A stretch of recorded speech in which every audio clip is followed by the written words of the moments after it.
저의 소망이 있다면 제 소리를 내는 것입니다.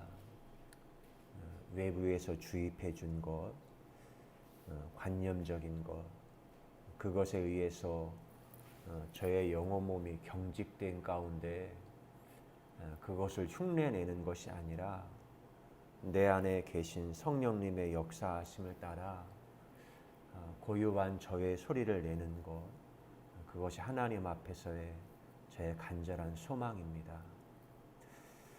저는 제가 이 더하임에서 자영업을 하고 노동을 하면서 정말 생각하지 못했던 뜻밖의 힐링, 치유를 경험하고 있습니다. 그 중에 가장 큰 은혜가 내 영혼이 보이지 않지만 내 영혼이 이완되어지고 있다는 거예요. 근데 이것이 마치 생전 처음으로 제 영혼이 이완됨을 경험하는 것 같습니다. 그동안 저의 영혼이 너무나 경직된 삶이었어요. 영혼 가운데 마치 지하 세계까지 깊이 파일을 받고 콘크리트 철근 작업을 해서 흔들리지 않는 것 같은 그런 상태에 빠져 있었던 저 자신의 모습, 종교 제도에 철저히 길들여졌던 저의 모습이었습니다. 그러나 오히려 제가 땀 흘리며 노동을 함 가운데 오히려 영혼이 이완이 되어지고 그 몸 가운데 제 영혼이 숨쉬고 있는 그것을 제가 경험하고 있습니다.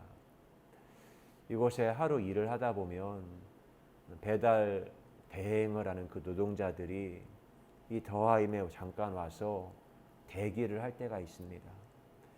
배달 노동자들은 그 대행 업체와 하루 일당 품삯을 계약한 게 아닙니다. 그들은 배달 건수에 따라서 3,000원부터 해서 그렇게 요금이 책정이 되거든요.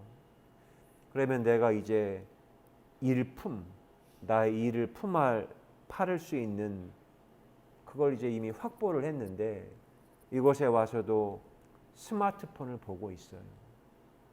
내가 배달하는 그 경로 가운데 동일한 어떤 음식을 이렇게 오더가 올라오면 내가 그것을 잡아서 가면 한 푼이라도 더 벌 수 있으니까. 그러니까 그들은 잠깐의 쉬는 시간도 쉬는 시간이 아니라 심리적인 대기 상태를 하고 있는 거예요. 여러분 아시죠? 활을 쏜다고 생각을 하면 활에 화살이 있습니다. 물론 쏘는 것은 그 화살을 떠날 때 화살이 떠나가지만 화살이 떠나기 직전에 그 활시위를 당긴 상태가 가장 힘이 많이 들어가 있는 상태예요. 준비 상태거든요. 근데 우리의 영혼이 늘 이렇게 대기 상태 가운데 있으면 우리의 심리 상태가요, 너무 피곤합니다. 심지어 내가 숨을 쉴 때 다리 쭉 뻗고 편히 잠을 자야 하는데 편히 쉬지를 못하는 거예요. 때로는 그렇기에 내가 잠을 잤는데 느낌은 내가 잠을 잔 건가 안 잔 건가, 밤새 일만 한 것 같은 심리적인 대기 상태를 경험했기 때문에 그렇습니다. 근데 이러한 것들이 내가 지금 머리로 아는 것하고 내 몸으로 실제로 아는 것하고는요, 또다시 달라요. 내 머리로 인식하는 것, 그리고 내 영혼이 인식하는 것, 내 몸이 인식하는 것은요, 또 이건 너무나 다른 것입니다. 이것을 인식하기 위해서 소중한 것이 언어를 아는 거예요. 언어. 우리는 언어를 통하여서 다른 사람과 소통을 합니다. 다른 존재와 다른 세계와 더 넓은 세계와 확장시켜가는 것이 언어를 통해서 내 존재와 세계를 연결시켜가며 확장시켜가는 거예요. 근데 그동안의 저의 삶을 보면 저는 종교의 언어에 잔뜩 힘이 들어간 상태에 있었어요. 그리고 종교가 말하는 선악의 기준, 내가 반드시 머물러 있어야 할 곳은 이 모든 것이 안전한 선한 세계 가운데 있는 것이 저의 간절한 소망이었죠. 마치 이 선의 건너편의 세계, 악의 세계는 불안한 곳이고 불확정적인 곳이고 저것은 내가 멀리 해야 할 곳이고 그런 관념이 저를 지배했습니다. 광야, 카오스, 혼돈의 태움, 이것은 제가 극히 멀리하고 내가 주님을 24시간 묵상함을 통하여 태움은 멀리 해야만이 내가 안식과 샤바트를 누리는 것으로 저는 생각을 했습니다. 영화는 종합예술이라고 하거든요. 근데 그 종합예술이 그 영화에는 수없이 많은 언어가 영화에 표현되어져 있어요. 최근에 이슈가 되는 오징어 게임을 보면 거기 가장 우리에게 강력하게 메시지가 언어로 다가온 것이 물론 스토리가 탄탄하기도 하지만 그림 언어와 음악의 언어, 그게 너무나 대단해요. 영화에는 그림, 미술 언어가 있고 음악의 언어가 있어요. 그리고 거기에는 과학의 언어도 있어요. 배우자들의 행동 언어도 있어요.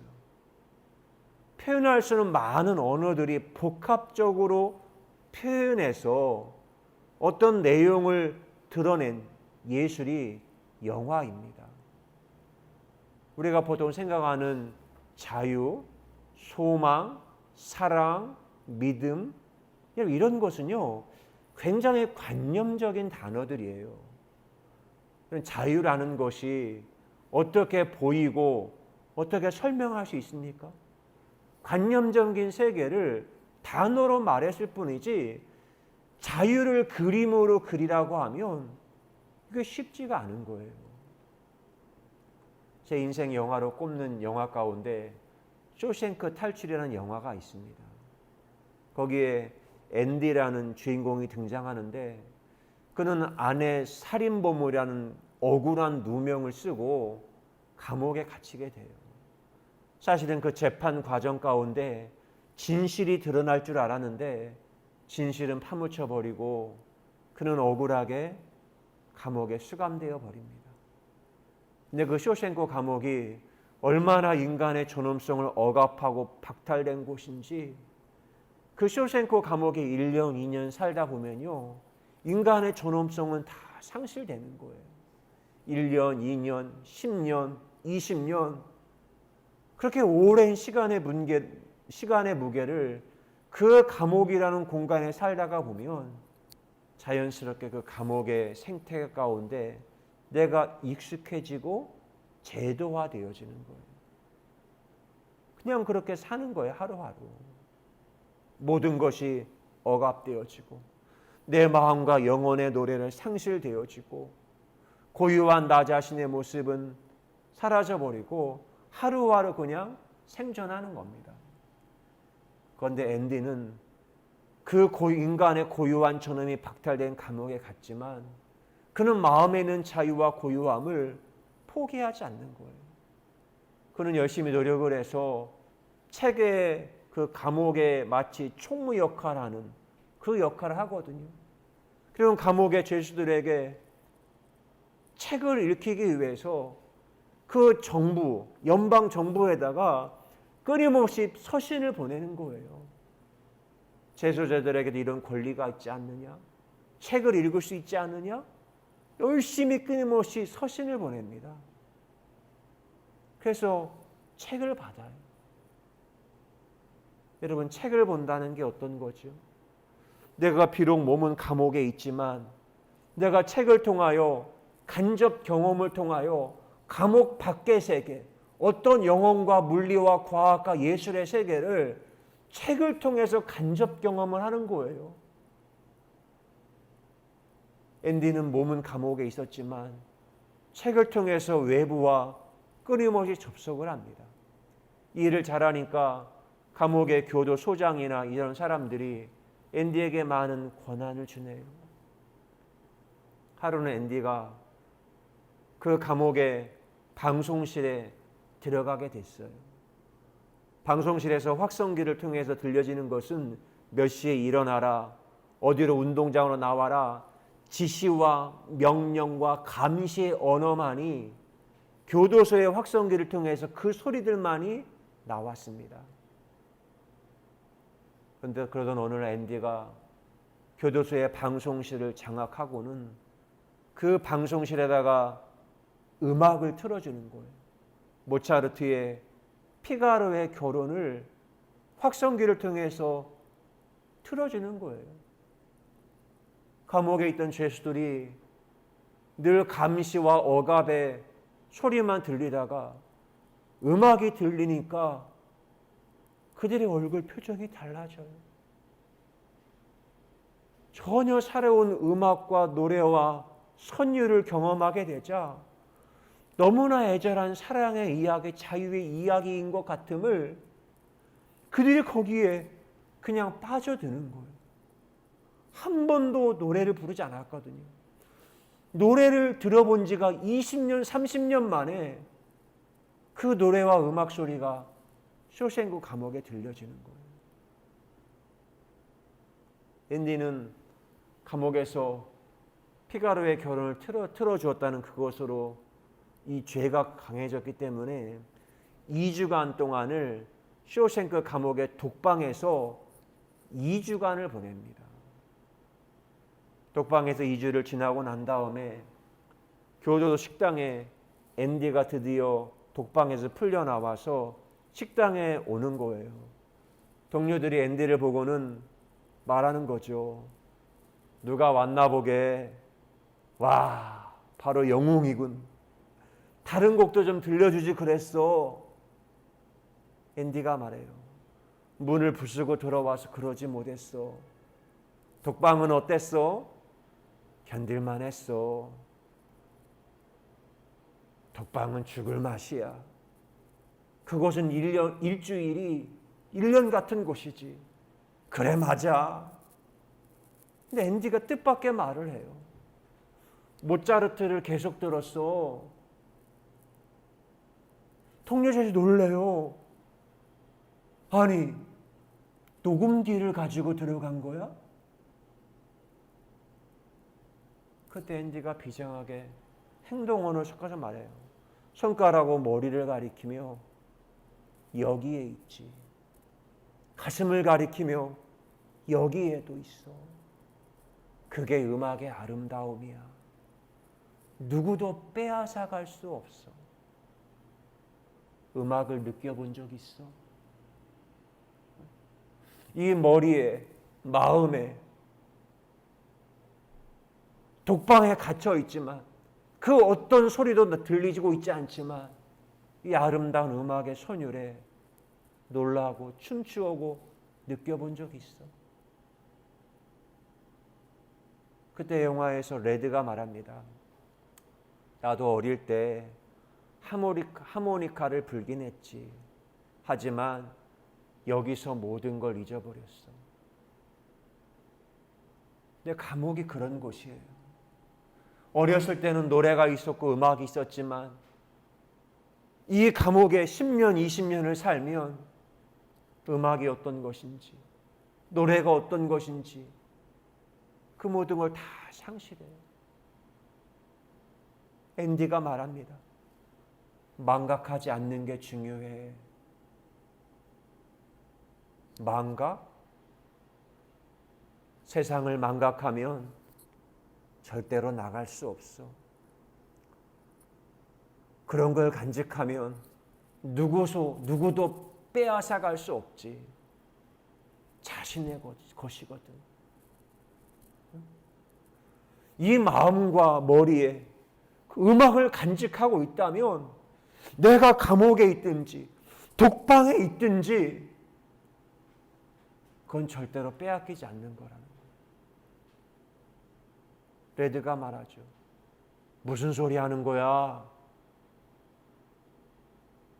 앤디가 말합니다. 희망. 여러분, 우리에게 저는 쇼생크 탈출을 보면서 자유가 이런 거구나. 그 영화의 그림을 통하여서, 음악을 통해서 자유가 어떤 건지, 사랑이 어떤 것인지를 화면을 통해서 보는 거예요. 근데 우리가 자유와 사랑을 생각할 때 우리의 감각이 무뎌지지 않는 게 중요해요. 내 영혼이 자유할 때, 사랑에 빠져 있을 때 내 영혼은 노래가 나오거든요. 내 영혼이 질식되어져 있는 사람에게는 겨우 숨만 쉴 뿐이지 마음의 노래를 상실합니다. 우리는 인생을 살면서 늘 내가 어떤 한계 상황에 늘 직면해요. 하루하루가 한계 상황일 수 있지요. 생명과 죽음의 그 사이에 낀 것 같은 그런 답답함, 질식한 것 같은 상황을 내가 느낄 때도 있어요. 근데 그런 상황에서 내가 참고 극복하고 견디는 것, 이것만을 내 인생의 목적을 둔다면 인생은 너무 아픈 것이거든요. 제가 좋아하는 문학가 박경래 선생님은 이런 말씀을 하셨어요. 문학은 모든 것을 포용하고 또 모든 것을 배제하는 것이다. 아픔이지만, 비극이지만 그걸 모든 걸 내가 사랑으로 포용해요. 거절할 수 없는 운명이지만, 그러나 그것 가운데 내가 배제하며 편집을 통하여 고유한 예술 세계를 박경래 선생님은 소설 속의 인물들을 탄생시키며 토지로, 김약국의 딸들로 소설 세계로 표현을 하는 겁니다. 철학가 니체도 말하죠. 그는 그에게 주어진 모든 인생을 사랑하라고 말해요. 근데 사랑이 이루어지는 것은 저편이라는 거예요. 저편. 선악의 저편이래요. 내가 모든 게 통제 가능한 선만이 가득한 세계가 아니라 오히려 선악의 저편에서 축제 현장을 경험한다는 겁니다. 선이 없고 악이 없다. 선이 악이 될 수도, 악이 선이 될 수도 있다. 선악에 휘둘리지 않는 마음을 가진 인간만이 춤추는 축제의 현장에 서 있을 수 있다. 그리고는 니체가 유명한 말을 했죠. 한 번도 춤추지 않고 지나간 날이 가장 무의미한 날이다. 춤추지 않고 지나간 날이 가장 무의미한 날이다. 여러분, 이거를 BTS Permission to Dance 노래했잖아요. 내가 춤추는 걸 누구에게 허락받을 필요는 없어. 춤을 추는 것이야말로 가장 아름다운 인생이에요. 춤을 춘다는 건 내 마음에 노래가 있고 그 노래의 파동에 맞추어서 하는 동작이 바로 춤이거든요. 저는 저의 인생에 더하임에 노동을 하며 노동의 춤을 춰요. 근데 그것이 얼마나 아름다운 것인지. 저는 제가 이 노동의 땀 흘림을 하기 전에는 저는 인생의 모든 걸 다 선악으로 구분했어요. 마치 흑백 세계에 저는 갇혀 살았어요. 세상의 색깔은 흑과 백, 그거밖에 없었어요. 그런데 뜻하지 않게 많은 색깔들이 있음을 저는 느껴요. 빨강도 있고 파랑도 있고 노랑도 있고 어떤 무늬도 있고. 그런데 여러분, 때로는 요즘 느끼는 거는 단순히 빨강 파랑만이 아니라 빨강 파랑도 채도와 명도가 있다는 거 여러분 아십니까? 채도와 명도. 명도라는 것은 검고와 밝기거든요. 색상, 채도와 함께 색의 주요한 세 속성 가운데 하나이다. 흔히 명도가 낮으면 어둡다고 표현하고 높으면 밝다고 표현한다. 이를테면 어두운 회색, 밝은 회색과 같이 쓰인다. 여러분, 붉은색인데 빨강인데 어두운 빨강은요 어떻게 보면 검게도 보여요. 빨강인데 검게 보여. 이런 피가 흘릴 때 빨강인데 검붉은 피잖아요.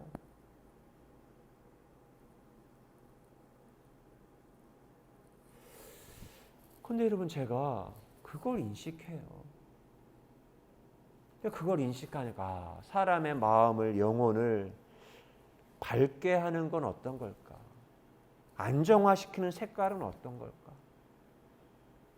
저는 더하임에 보지만 여기도 이렇게 조명이 있어요. 조명이 바꿨거든요. 색깔과 반사판이 무엇에 따라서 부드러움이 달라져요. 어떤 반사판을 쓰고 있느냐. 그리고 제가 있는 더하임의 공간을, 이 아름다운 빛의 파동과 산란을 제가 나름대로 더 조율을 하는 거예요. 제가 편집을 해 가는 거예요. 근데 그것을 제가 인식하고 있기 때문에 그런 겁니다. 우리에게 어떤 그 소통하게 될 때 가장 분명한 것이 이 말이라는 걸 씁니다. 말을 통하여 지금도 여러분이 제가 이 혀를 통해서 울리는 게 이 공기에 있고, 이게 이 공기의 매질을 통하여 여러분의 귀까지 이게 울림을 통하여 언어가 가요. 근데 언어로만 하게 되어지면 시간이 지나거나 뭐 이 이동 과정 가운데 말과 언어는 변질이 됩니다. 그게 변하지 않는 말, 확실하기 위해서 한 것이 글자로 기록을 하죠. 물론 고대 시대에는 그림과 기호로 기록을 남기기도 했고, 말하지 않아도 글자와 기호를 통해서 표현을 했지요. 근데 저는 제가 설교하면서 글자 언어, 말 언어, 이거에만 저는 온통 관심이 있는 존재였습니다. 제가 종교 세계에 살면서. 그러나 저에게 삶이 이렇게 흔들려요. 제 생존의 위기가 제가 전임 목회하면서 막 울리는 그런 때예요. 근데 그때 그림 언어가 제게 다가왔어요. 저의 친한 동기가 용인 그 강남대학교 앞에서 미술 선교하는 목회를 하고 있거든요. 예배당에다가 그림, 뭐 조각품 그런 걸 전시를 해서 그런 방향으로 소통을, 세상 사람과 복음을 전하는 겁니다. 그리고 그 친구가 책도 냈지요. 그 친구는 힘들고 어려울 때 그림을 본답니다. 그림. 근데 그림이 내게 말하는 언어들이 이렇게 있어요. 저도 그 이후에 어떤 영화나 드라마나 소설이나 이런 거 볼 때 배경과 그림이 어떤 것인지 그걸 이렇게 보게 됩니다. 제가 이런 시도 썼습니다. 그림, 귀가 있어도 듣지 못했던 날들, 말로 표현하기 어려운 것을 표현했구나. 숨겨진 세계를 무의식 중에 나타내는 언어로다. 그 그림이 그래요. 여러분, 이 세계사의 문명사의 흐름을 보면 르네상스, 문해 부흥 이전의 그림은요, 그때는 신중심의 사회였어요. 화가들이 그림을 그려도 인간이 보이는 대로 그림을 그리는 것이 아니라 신이 보이는 관점대로 그림을 그렸습니다. 그런데 중세시대 흑사병으로 사람들이 죽고 문해 부흥과 종교개혁이 일어나면서 사람들이 그림에다가 원근법이 대입을 해서 그림을 보이는 대로 그림을 그려요. 이게 참 놀라워요. 그전에는 보고자 하는 의도대로 그걸 그렸어요. 종교가 그렇거든요. 성경은 어떤 프레임이 갇히면 그대로만 봐요. 그리고 저는 그게 좋은 건 줄 알았지요.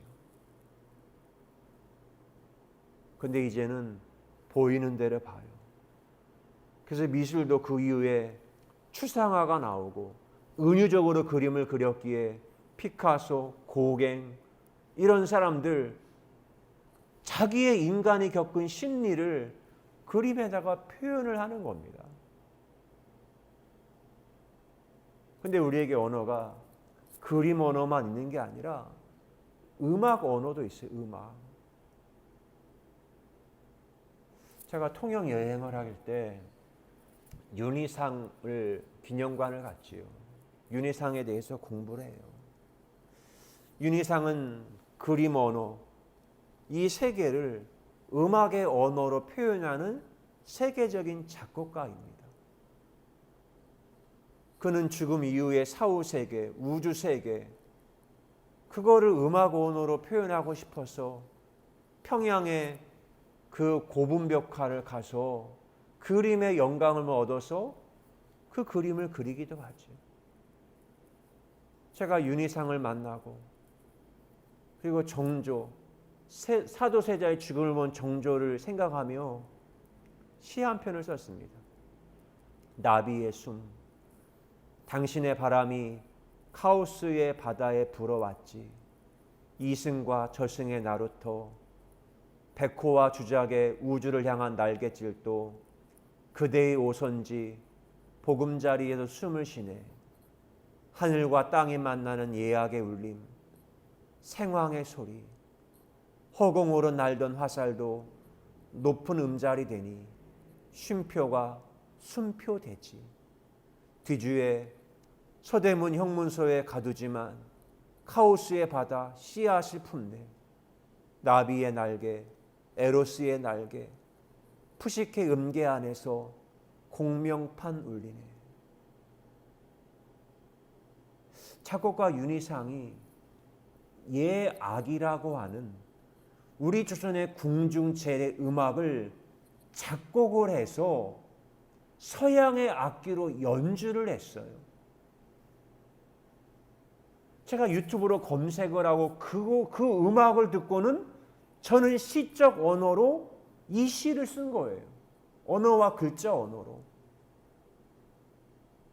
거기서 악기를 하는데 서양의 악기와 우리 동양의 생황의 악기, 와, 그 소리가 들리는데 얼마나 애절하게 저의 영혼의 공명팜을 울리는지.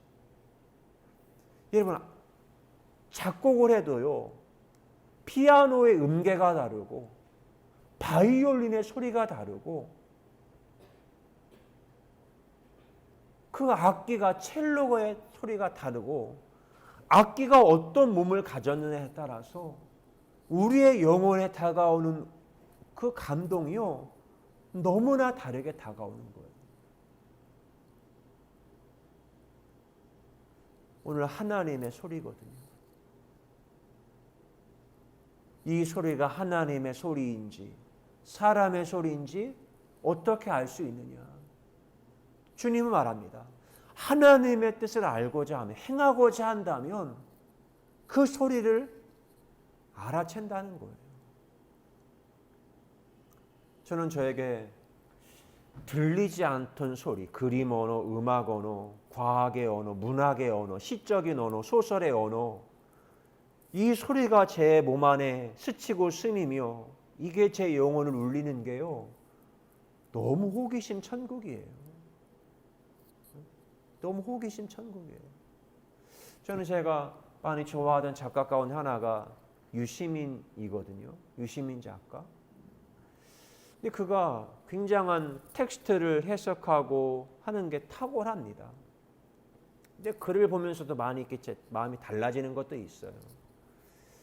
2018년도 뭐 방송국 프로그램에 유시민과 그 정재승 카이스트 교수가 또 두 명의 게스트가 있었지만 그들이 가상화폐 이걸 가지고는 열띤 토론이 있었어요. 2018년 1월 달에. 유시민 작가가 말합니다. 가상화폐 열풍에 대해서 이건 투기 광풍이며 옛날에 있었던 바다 이야기, 도박판에 비유하면서 말했습니다. 인간이 참 어리석다는 것을 새삼 느낍니다. 인류 역사에서 수없이 되풀이됐던 투기 광풍입니다. 광풍 알죠? 미친 바람이라는 거예요. 이건 미친 바람. 사람들이 고등학생들까지 심지어 그 가상화폐에다가 투기를 한다는 거예요. 이 광풍은 거품같이 꺼지는 것인데 허황된 신기루를 사람들이 쫓고 있다고 유시민 작가가 말해요. 그때 카이스트의 정재승 교수가 말합니다. 이렇게 말해요.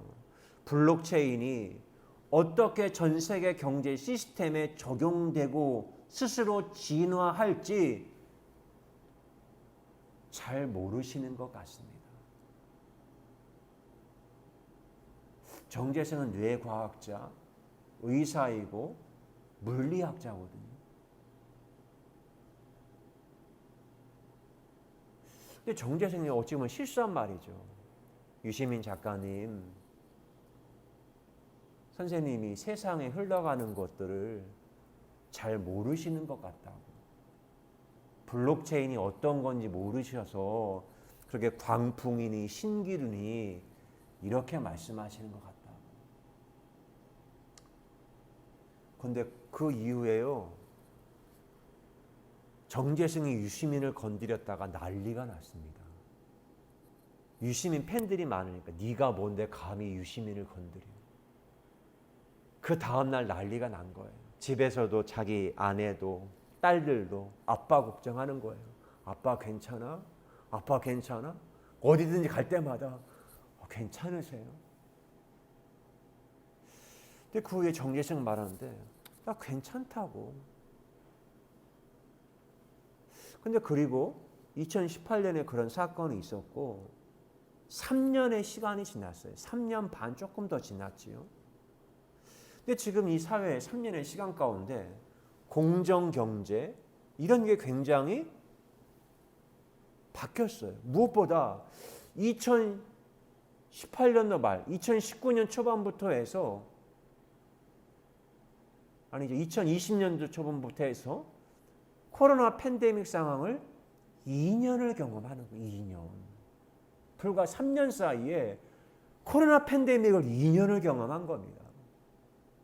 이런 상황에 세계적인 트렌드 비즈니스 전문가이곤 펜실바니아 대학교 와튼스쿨 국제경영학 교수인 마우로 기엔 교수가 올해 2030년 축의 전환, 새로운 부와 힘을 탄생시킬 8가지 거대한 물결이라는 책을 그분이 냈어요.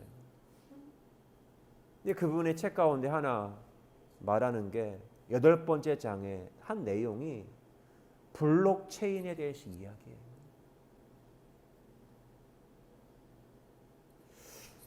(2018년) 초만 해도 유시민이 그건 거품입니다. 그건 신기루입니다. 말했는데 세계적인 석학이 블록체인을 말해요.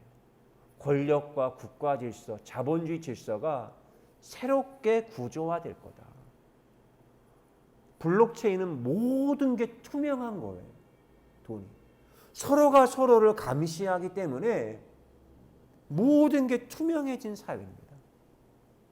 권력이라는 것은 권력자는 다른 이들을 감시하지만 밑에 사람들은 권력자를 볼 수 없거든요. 근데 블록체인이라는 것은 쌍방향으로 감시가 가능한 거예요. 근데 그런 거를 세계적인 석학들이 말을 합니다.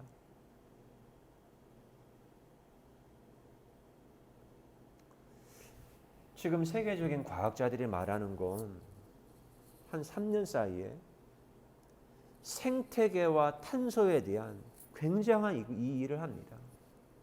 지금 과학자들이 하는 건 이거예요. 평생 열공해서 얻은 과학 지식과 기술을 가지고 지금 이 세계에 하고 있는 게 지구를 죽이는 일을 했다는 거예요. 지구를 죽이는 일. 과학기술이 한 게 핵무기, 원자력, 이산화탄소 배출, 결국 돌이켜보니까 한 게 과학기술 발전한 게 우리가 사는 생태계 지구를 죽이는 일을 했다는 겁니다. 지난주에 G20 세계 정상회의가 있었잖아요. 거기 중요한 기후위기, 탄소 배출이었어요. G20. 이 G20이 왜 만들어진지 아십니까? 2차 세계대전 이후에 전 세계 모든 걸 지배하는 것은 미국이었어요. 그런데 73년에 석유 파동을 겪고 나니까 미국 혼자서가 안 돼요. 그래서 G5, 영국, 프랑스, 독일, 일본이 참여했죠. 근데 그것도 안 돼. 그 다음에 G7, 이탈리아, 캐나다가 참여했어요. 2021년 그 영국에 회의가 있을 때 G7에서 의장국 영국이 대한민국을 초대를 했잖아요. 그리고 G20 회의도 지난주에 있었어요. 이게 뭐죠? 지구 생태계를 지킨다는 게 미국 한 나라가 되는 게 아니구나. G5, G7, G20? 아니, 이건 전 세계 모두가 다 협력해야 하는 일임을 전 세계 모든 시민과 국가가 인식하게 된 겁니다. 유시민 작가가 한 2주 전에 거꾸로 열린 세계사 전면 개정판을 냈습니다. 3년 전에 저는 그 정재승 교수와 대담했던 그 이야기가 제게는 오버랩이 되더라고요. 유시민이 3년이 지난 이 시점에 블록체인에서 말한다면 뭐라고 말할까? 전면 개정판을 쓰며 그가 이런 말을 했습니다.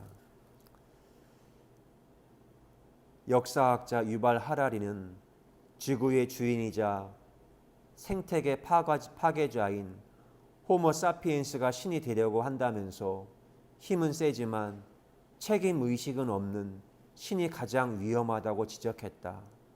인간이 당장 신이 된다면 틀림없이 그런 신이 될 것이다. 그러나 나는 인간이 신이 되리라고 보지 않는다.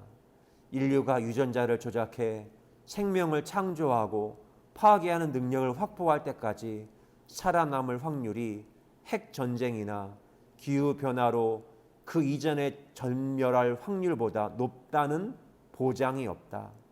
만약 절멸의 운명을 피하는 데 성공할 만큼 인류가 현명해진다면 어느 정도 책임 의식을 지닌 신이 될 수도 있을 것이다. 그렇게 말하고 보니 예상치 못한 결론에 이르렀다. 어떤 경우든 우리가 아는 역사의 시간은 머지않아 끝난다. 논리적으로는. 이러고 느낌표로 끝나요. 이렇게 흘러가면 역사의 시간이 끝난다는 거예요. 그리고 말하죠. 예상치 못한 결론이었다라고 말해요. 제가 왜 이걸 읽어드렸냐면 세상의 시간이요. 너무나 지금 급변하게 빠르게 흘러가고 있다는 거예요. 그런데 지금 기독교는 어떻지요? 성령은 늘 모든 경계를 뛰어넘어 말하고 있는데 우린 너무나 경직되어 있어요.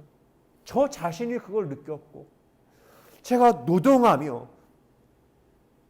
영원히 숨을 쉬고 나니까 얼마나 제가 경직되어 하나님의 뜻을 왜곡했는지. 근데 저는 왜곡한지도 몰랐어요. 그게 하나님의 뜻이라고 확신만 해질 뿐이지. 우리 영혼이 정말 하나님의 소리를 제대로 들어야 합니다. 우리가 지금 세상을 살고 있다고 해서 세상을 아는 게 아니에요. 감추어진 이면은 전혀 보지를 못해요. 그 중에 제가 하나 깨달은 게 내가 언어를 몰랐구나. 그림 언어, 음악 언어, 과학의 언어, 자연의 언어 이걸 모르니까 오로지 종교의 언어로 온 영혼 몸이 힘이 꽉 들어가 있으니까 세상이 어떻게 흘러가는지 저는 인식하지를 못하고 산 거예요.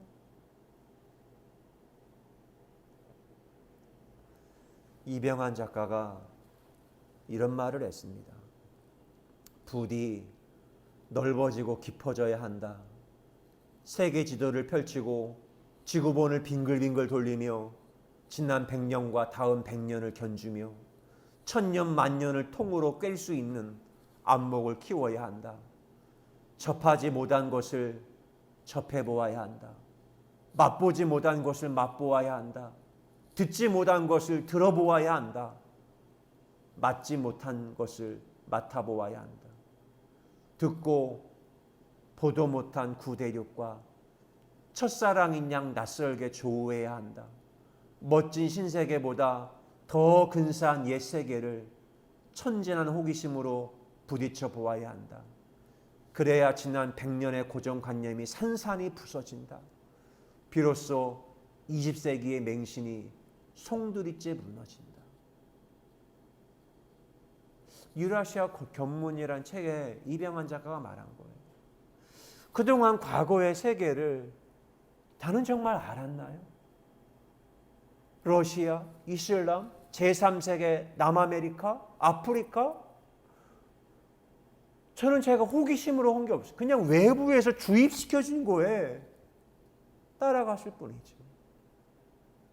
오히려 비어있는 빈 공백의 언어를 제가 이제는 듣고 있어요.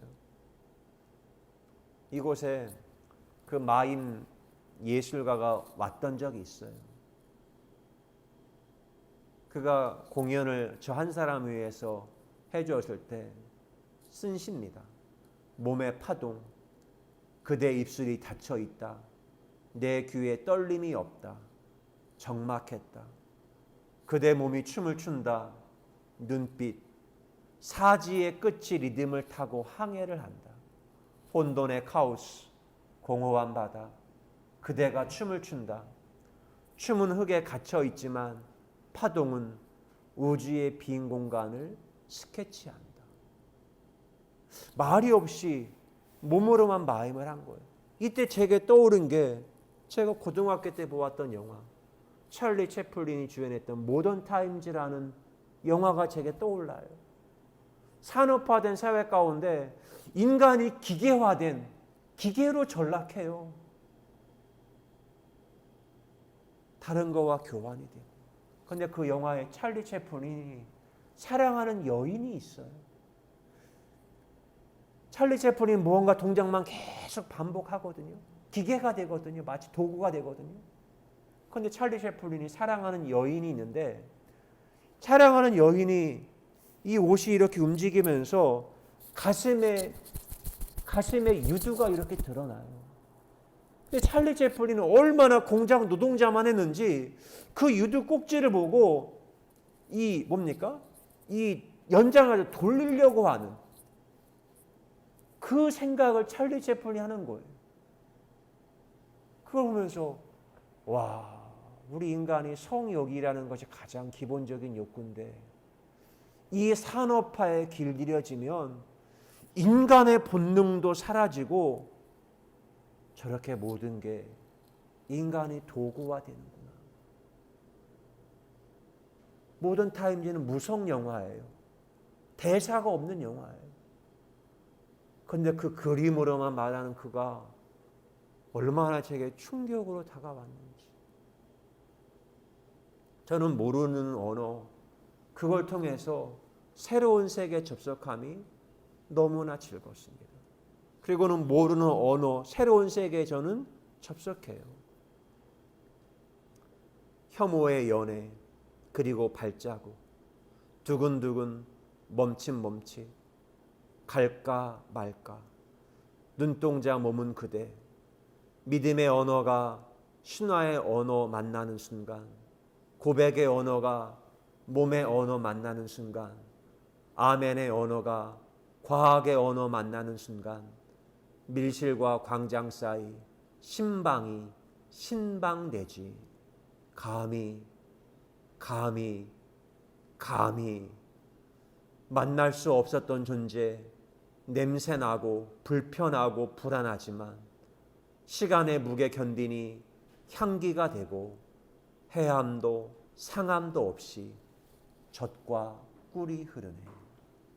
기도합니다. 좋으신 하나님 감사합니다.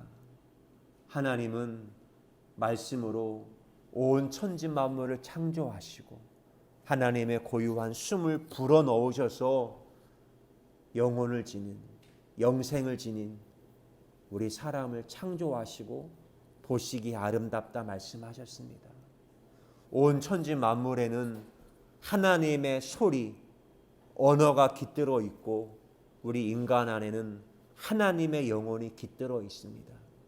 그러하기에 내 영혼이 깨어 일어나 하나님의 언어에 응답한 만물들에 깃들어 있는 언어를 내가 알아들을 수 있도록 내가 성령으로 거듭나 세상의 온 만물들과 우주와 무엇보다 하나님과 덩실덩실 춤을 추며 접속하는 거룩한 예배자 예술인으로 거듭나게 하신 하나님의 사랑에 감사합니다. 고맙습니다.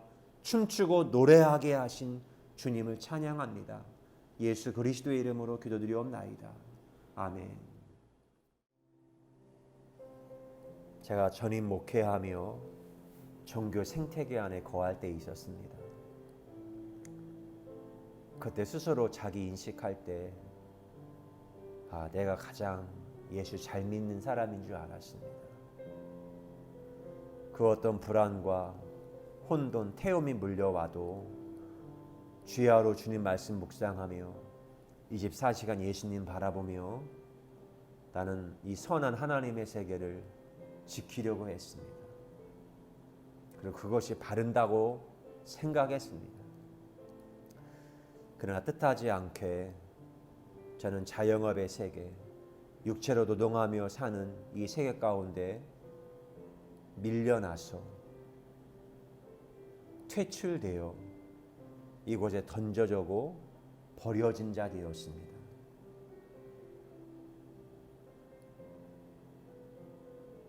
사람의 줄, 돈의 줄, 그게 끊어지고 나니 저는 끝없는 이 싱크홀, 블랙홀에 빠져들고 떨어지는 것 같은 심연의 세계를 경험했습니다. 내가 어디로 갈지 모르고 내일이 어떻게 될지 모르는 그런 상황이었습니다. 그런데 산산조각난 그 자리에서 새로운 시간과 공간을 저는 인식하게 되었습니다. 오히려 고통 중에 어려움인 이 코로나 팬데믹 상황에서도 싱크홀에 떨어지지 않는 존재들이 있었지요. 세습하고 매매해서 보니까 그들은 꼭두각시더라고요. 돈에 매여 있고 사람에 매여 있어서 이 심연을 모르는 꼭두각시. 그러나 저는 이 블랙홀을 웜홀, 제가 가고자 하는 시간과 공간으로 저는 연출해 가기 시작했습니다. 웜홀, 피땀 눈물이 여울져 흐르고 시간이 공간에 배틀질되니 블랙홀이 웜홀 된다. 피부보다 깊은 언어, 아멘의 언어, 과학의 언어에 들어와 숨을 쉰다. 하나님 감사합니다. 피, 땀, 눈물, 여울져 흐르는 더하임에는 전혀 다른 시간이 흐르고 있습니다. 그걸 인식하게 하시고 인지하게 하시고 그걸 언어화해서 시를 쓰게 하시고 노동의 언어로 춤추게 하신 하나님을 찬양합니다. 춤추지 않은 날, 노래가 없는 날이야말로 가장 아픈 날, 일상입니다. 하루하루 살 때 성령님, 하나님이 내 마음에 늘 새로운 노래와 파동을 일으키고 있기에 늘 하나님을 찬양하는 하루하루 되게 하신 하나님 감사합니다. 내가 일상의 삶을 살며 일터에서 노동의 언어를 만들어 갈 때 그 언어를 느끼며 하나님을 찬양하는 삶 되게 하신 주님께 감사합니다. 이젠 우리의 생명이신 예수 그리스도의 은혜와 하나님 아버지의 크고 놀라우신 사랑하심과 성령님의 감화 감동 위로 교통하심의 역사가 하나님을 예배한 사랑하는 모든 주의 자녀들 위해 영원히 함께 하시기를 간절히 축원하옵나이다. 아멘.